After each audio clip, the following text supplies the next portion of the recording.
8 năm qua đã chứng kiến sự phát triển nở rộ của các mô hình học tập suốt đời với hàng chục ngàn tủ sách lớp học, góc đọc, không gian đọc. Tiêu biểu trong đó là chương trình tủ sách nhân ái và ngôi nhà trí tuệ đã trao tặng hàng triệu bản sách và mang đến cơ hội học tập cho hàng ngàn người dân từ các cụ già tới trẻ nhỏ, xây dựng và kết nối thành công các cộng đồng học tập với tinh thần chia sẻ tri thức không biên giới.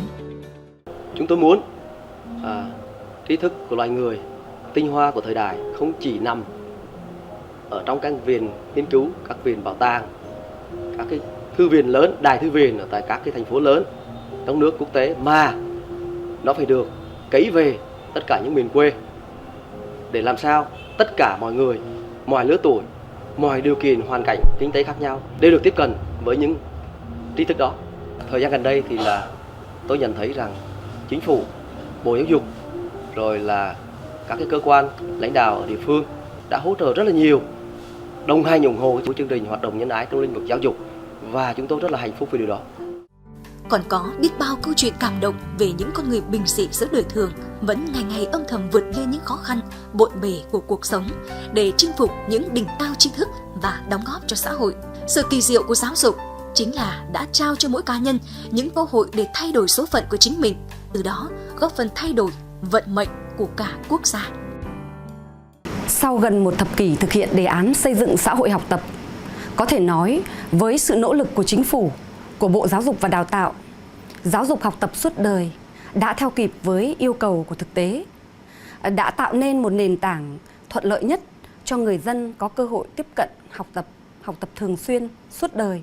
từng bước đáp ứng được yêu cầu của đổi mới và hội nhập.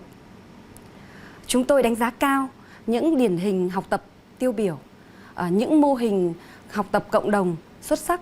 đã đóng góp rất nhiều trong phong trào xây dựng xã hội học tập, mà nếu được kể tên ở đây, có lẽ chúng ta cũng không thể liệt kê hết được. Chúng tôi đặc biệt ghi nhận sự nỗ lực của chính người dân trong việc tự đổi mới, tự học hỏi, góp phần xây dựng văn hóa học tập của một xã hội học tập, của một nền giáo dục toàn dân.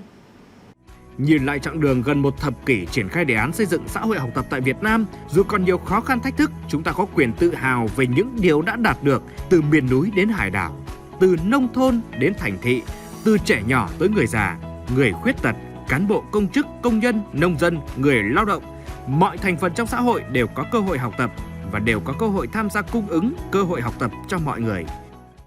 Về đề án xây dựng xã hội học tập trong giai đoạn 2021-2030, đó là con đưa ra 3 cái quan điểm rất là rõ. Quan điểm thứ nhất là phải nâng cao nhận thức của cả hệ thống chính trị về việc xây dựng xã hội học tập, và cũng là nâng cao cái nhận thức của mỗi cá nhân công dân Việt Nam trong việc trách nhiệm của mình trong việc học tập, để mình thực sự là có được đủ năng lực để mà phát triển, để mà xây dựng xã hội. Thế và thứ hai là việc các cái đơn vị, các tổ chức cá nhân, đặc biệt là các đơn vị phải có trách nhiệm trong việc tạo cơ hội để cho mọi công dân Việt Nam để có cơ hội được học tập.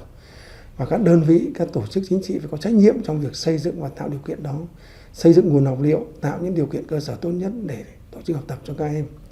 Thứ ba là thực hiện cái phương châm, đó là huy động mọi cái nguồn lực để mà tạo điều kiện tốt nhất trong việc xây dựng xã hội học tập này, và khuyến khích cái việc thực hiện xã hội hóa để tạo cái nguồn lực tốt nhất.